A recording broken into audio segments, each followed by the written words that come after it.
Hello, boys and girls. Welcome to the 39th episode in the Crush Cash Game series. As always, if you have not subscribed to my channel, please do so. And if you haven't checked out my mailing list and been added to that, www.enhanceYourEdge.com. Please check that out. Get access to 20 extra videos and all sort of goodies. So, starting off, going to be playing some 400 and 600 no limit this week. Checking my tables really quick. It looks like the top right table is pretty good. The two seat just limped in under the gun. That's an obvious sign that he's a fish. Guy to my direct right, buying in funky. That's a pretty good sign that he's a fish as well. Two seat at the bottom left table is also more than likely a fish. Limping with ace tray suited, probably going to be trying for a limp raise. Had the big blind raised. Big blind checking is perfectly reasonable as well.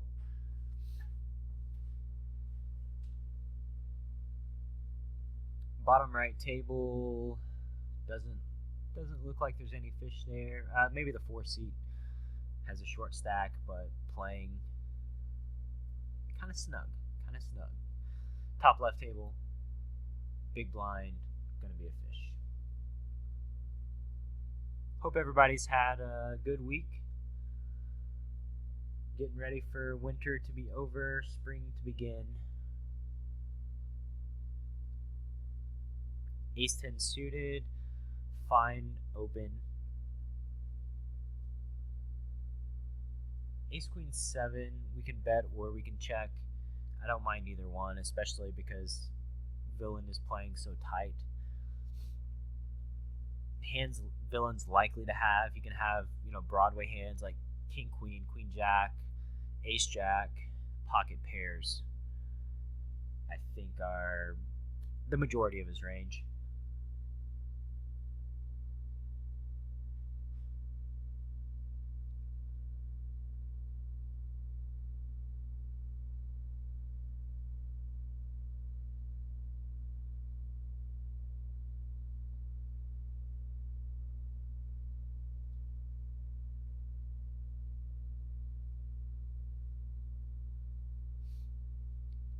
Calling with the 10-8 off. I generally defend pretty light in position versus small blind raises. I will often 3-bet my completely garbage hands that I feel like are unplayable, but do feel the population opens too often from small blind. We can exploit that by lots of 3-bets.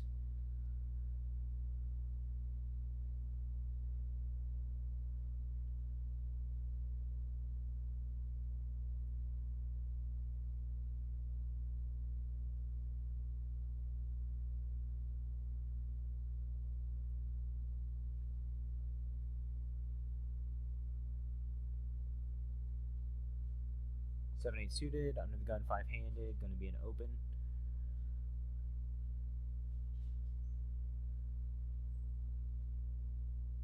Six, 9 off at the bottom left wouldn't be a terrible candidate to squeeze with, in my opinion, in this spot. The place where I feel like we would get the most resistance is probably not even under the gun, but it's the 2 seat. He's a whale, he's playing tons of hands, very likely to flat. The queen tray, got to see the flop 2 pair, gonna go for bet.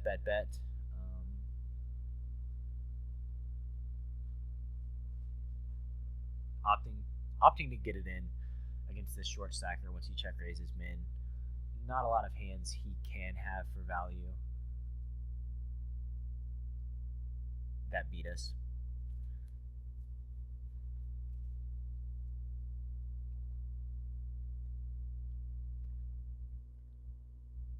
And we get to see the crumbly aces.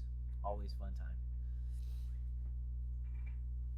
We could see bet the 7-5-5 board. I think it's unlikely to hit their range that often. Three ways, that's a board I feel like we can c-bet pretty successfully. And not just c-bet, once we bet the flop, we also can bet the turn. We have a lot of flexibility and can generate a lot of fold equity on the later streets on a board like that.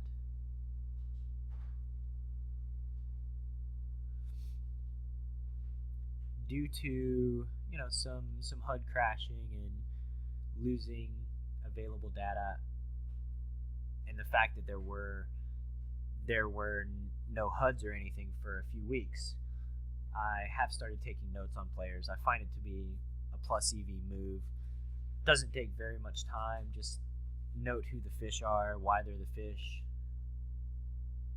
in the Bovada software.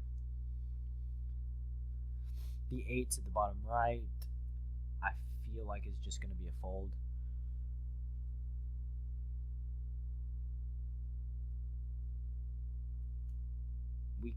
We have better hands to defend with than 2 8s here versus this nitty player.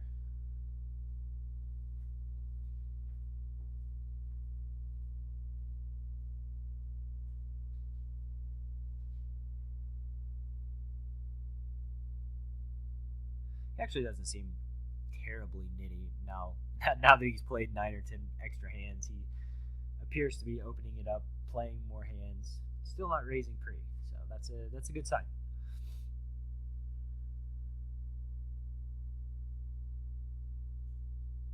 Ten-7 suited. Actually, don't mind opening it at the bottom left with the fish on the button. Really, when there's a fish at the table, we want to be involved with him as much as possible.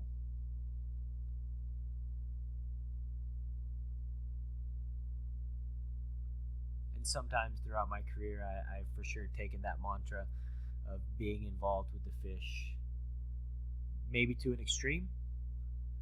I have definitely called in some negative EV spots pre-flop just to be able to make post-flop decisions versus players that are going to be making just terrible, atrocious mistakes.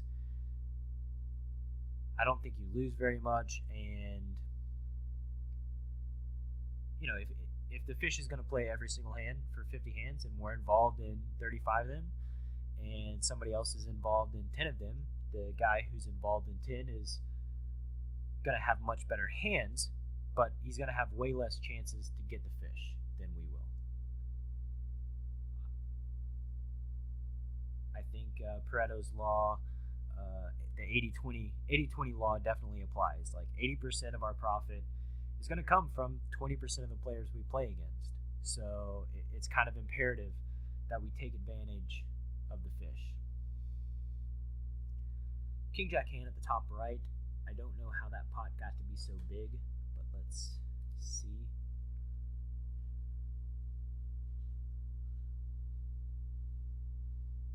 We just c-bet and they flat at the c-bet.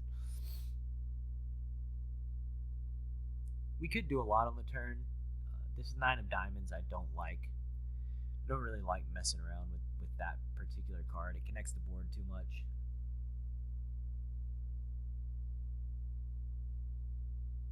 On some bricks, check raising the turn could be a viable option. This villain hasn't folded any c-bets yet. He's potentially likely to float. I like defending my c-bet bluffs on somewhat dry boards by defending my continuation bets versus floats by betting the flop and check raising turn.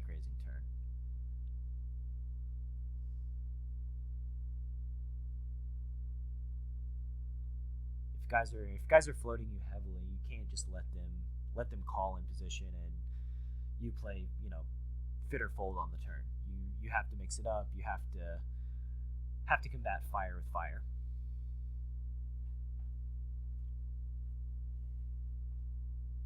Jacks is going to be an easy 3-bet versus the button, who bought in funny and appears to be a fish. The 9s at the top left should be just a call. Betting our jacks on on this board, not the greatest of boards, and that's not the greatest of turns by any stretch.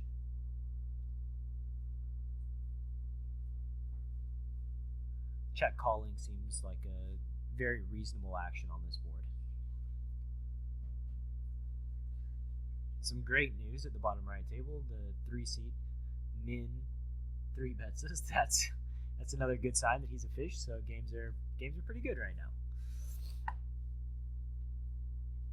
River double pairs the board at the top right. Just goes check check. Don't really think there's anything we could do to get more value. Villain ended up having Jack 10 for the top pair.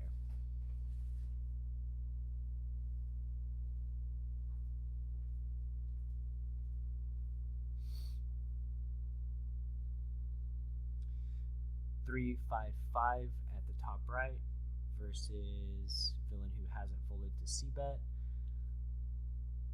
Don't like my sizing on the turn. Actually wish I would have sized down to $32 or so.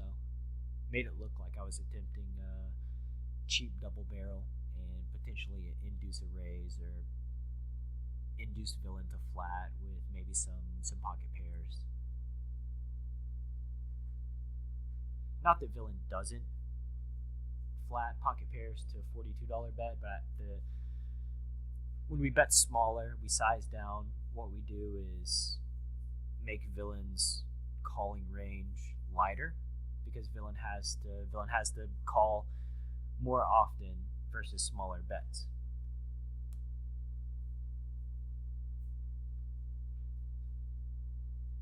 Ace Queen suited at the top right. If the 5-seat raises, I will 3-bet him for value. He's just showed that he's liable to flat a c-bet with Jack 10 off. So this is a spot where we can for sure get him to call with dominated hands. This board, kind of a good board to hopefully just go bet on. King doesn't change anything. 200 in the pot. He has 277 left. This is a prime opportunity to give him 2 easy payments instead of 1 big payment.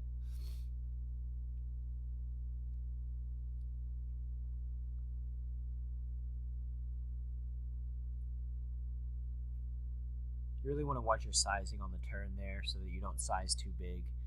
Once the pot gets bigger, Villain has, around a half pot size bet left on the river. He's going to say things to himself like, I'm getting 3-1. I only need to be right X amount of time for this call to be okay, etc., etc.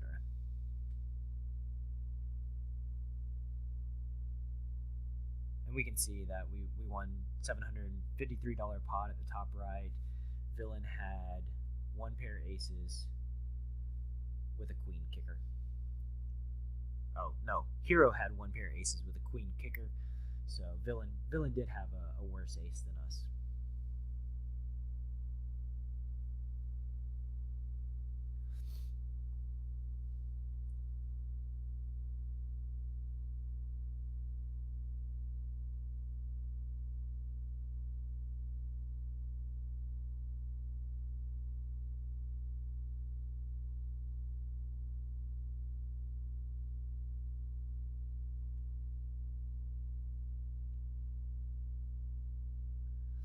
Once we bust the fish, moving to greener pastures.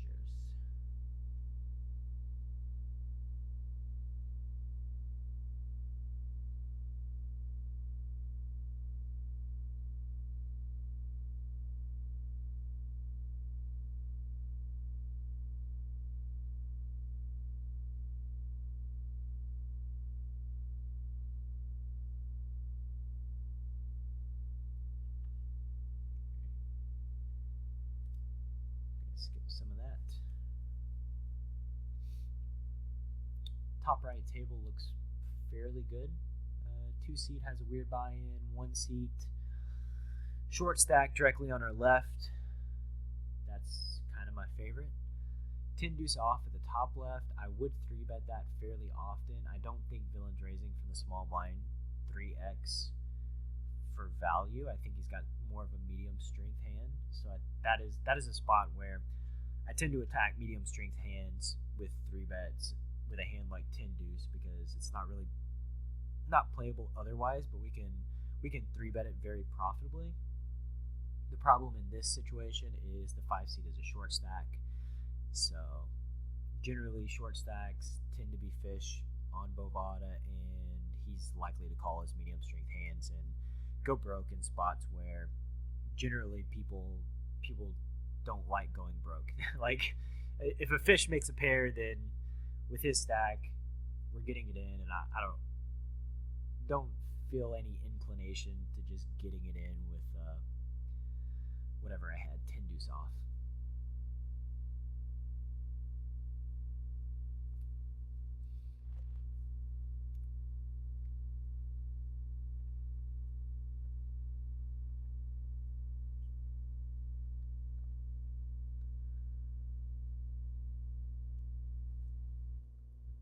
King 5 suited, that's another one of those spots where I just want to get involved with the fish.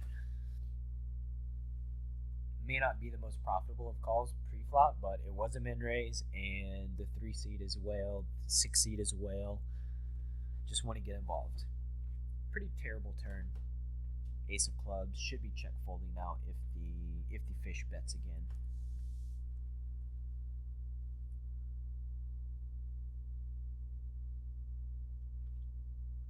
Tiny bet makes me sad. Hate folding tiny bet, but don't think we're going to be winning enough, and we still have a river to play where fish can bet again.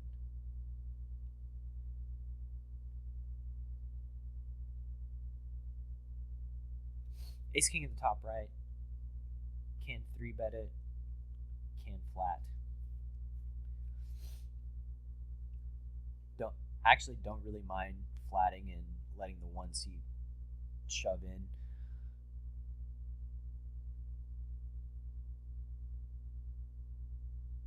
But we are four-handed, so there is a lot of value with 3-betting it and villains calling with some dominated hands out of position.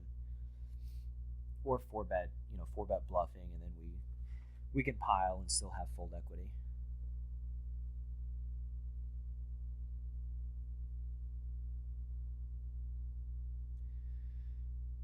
Villain got there with his 10s.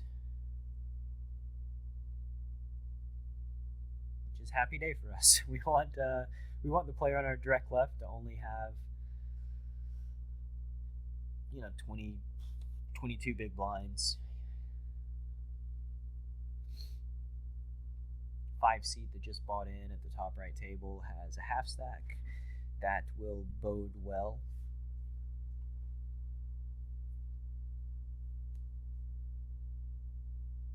If I were really on my game, I would be clicking the notes and noting that 5 seat just bought in for a half stack, but appear to be slipping a little.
Unfortunate for the fish at the bottom left table. Let's look at this action.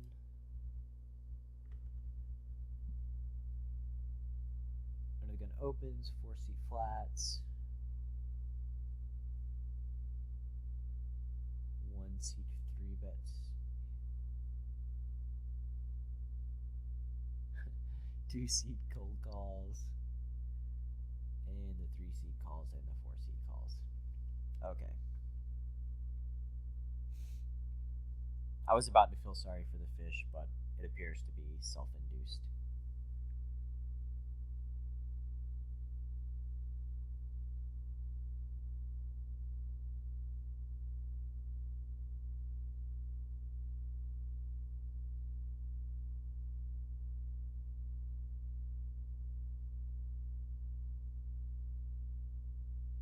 He just bets pot with the nut flush.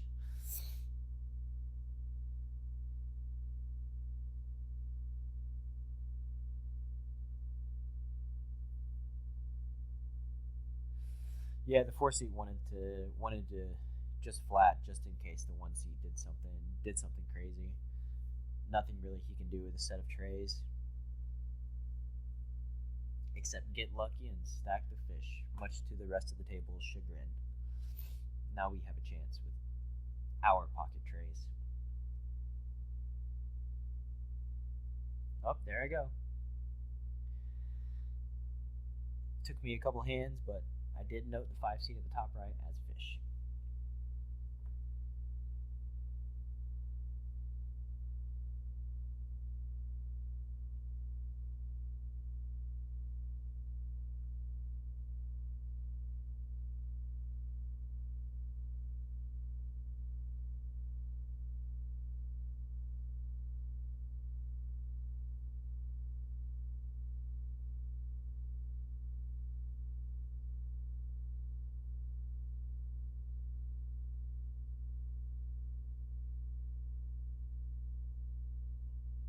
Unfortunately, at the bottom left table, fish who flopped the nut flush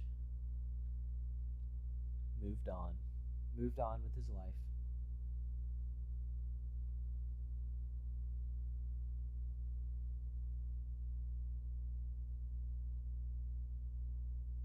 Got a $6 bet at the top left table in the 105 four ways. It's probably not a high percentage bluff.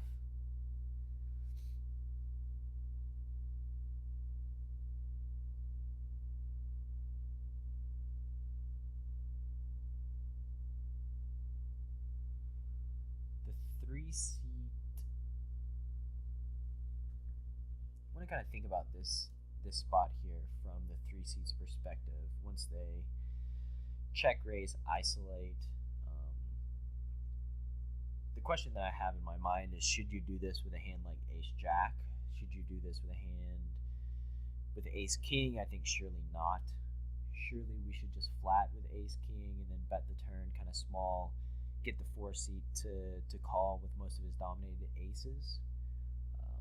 So Ace King plus, no. 4 seat or the 3 seat does seem to be kind of nitty. So maybe he is just protecting his hand. The board's so dry though. Like, I don't know why we would want to put a ton of pressure on the 4 seat to make him fold. Like, we are going to give him a shot with his gutters and stuff like that, but we also keep in his top pair hands, which is pretty important. Be interested to see what the 3 seat has here.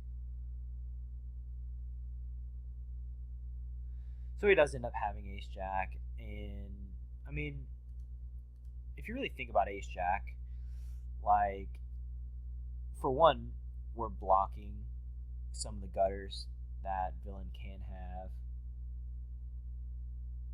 But I suppose if the 4 seat is going to peel with like king queen or something, and not put any money in unless he makes trip kings, then protecting Ace Jack in that spot is a reasonable action.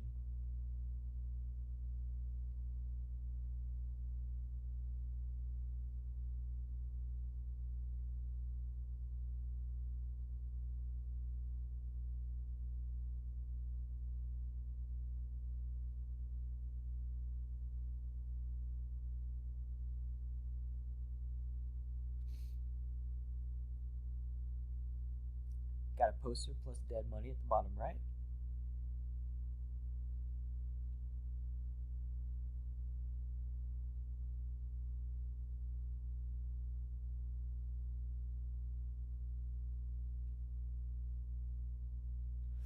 not a ton of action throughout this block of video, kind of card dead.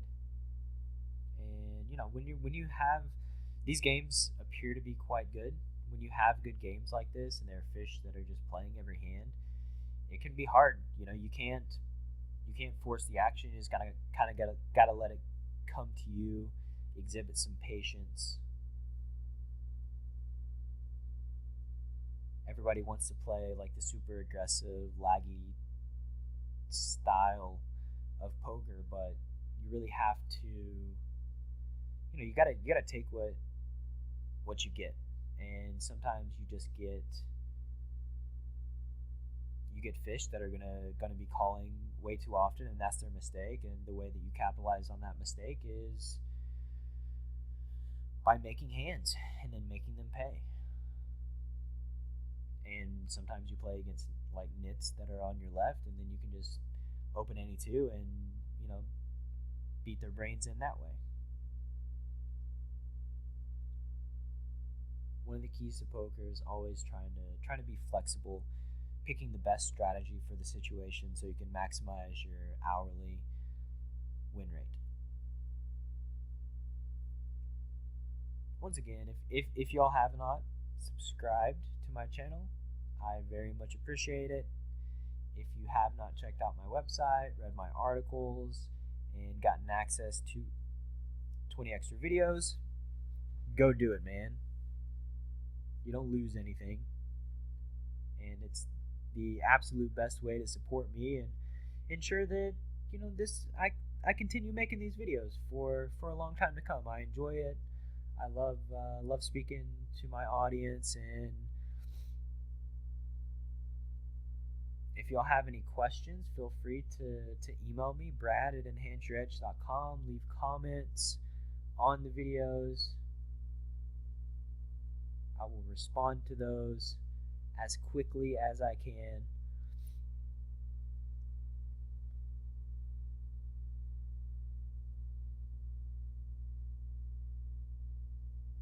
For my students that I have in Think Tank, my Skype group program where I do group sessions, and we really,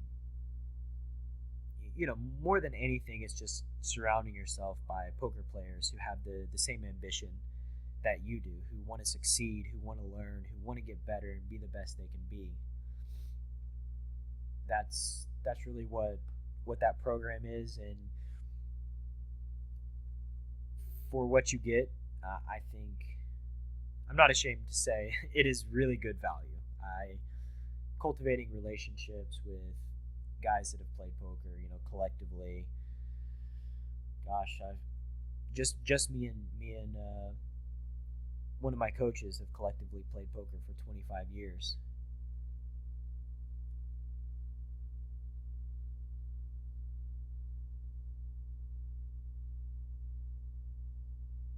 It's nice to be able to ask our opinion, talk to us. I mean, I consider myself friends with all those guys. I like all of them.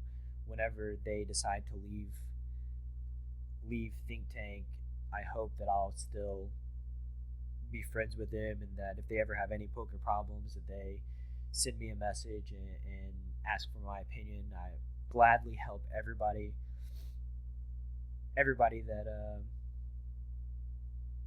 that's been involved with anything that I've created. I'm very grateful for it. It's really a pleasure.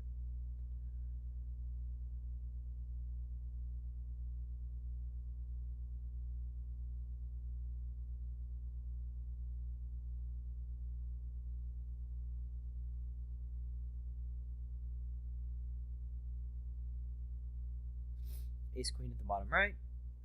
Hopefully we can do something with that. Should be 3-betting the 6 seat. He has fishy stats. I assume he's going to be flatting the 3-bets with a very wide range. Instead, he opted for the strong button limp fold to a raise play. Not really in my arsenal, but maybe one day when I get old, and not saying anything against the older players, but they tend to play a little more passive, and The old limp button, fold to a raise, glare at the guy that raised, play. Queens at the top left. I will flat jacks and queens on the button versus under the gun raise. This guy's playing 19-0. He's not going to be flatting out of position very light. By flatting the button with queens, we keep a lot of his range in that we dominate and can get value from. Don't really love the jack on the turn. Appears to connect with my range. For sure not folding the queens. Can't raise with him either. Raising is just a little too much. If villain has a hand like ace-queen or ace-king, maybe he's going to barrel the river as well, considering we don't have many jacks in our range. He's going to think we have a fair amount of fold equity. 8 pairing is a pretty perfect card. We now beat Jack-10 if he does have that in his range, which I'm not sure that he does from under the gun. Maybe he has ace-jack though. The real question is, how much do we bet for value to get calls from the ace-jacks and potentially ace-10s and pocket 9s that he has? I don't think very big. Should probably size down to like 92. If I were playing this hand now, that's how much I would bet.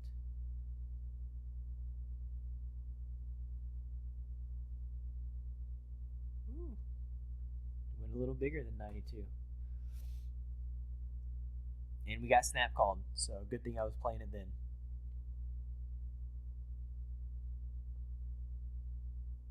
Put an extra $20 right in my pocket. Villain called us off with King 10 off. So, I don't really know what to say about that. I guess that's going to be the last significant hand of this video. King 10 off there just really is never good. I don't know exactly what he was hoping for. I don't know why he is not raising pre ever and then picks King 10 off to raise with under the gun.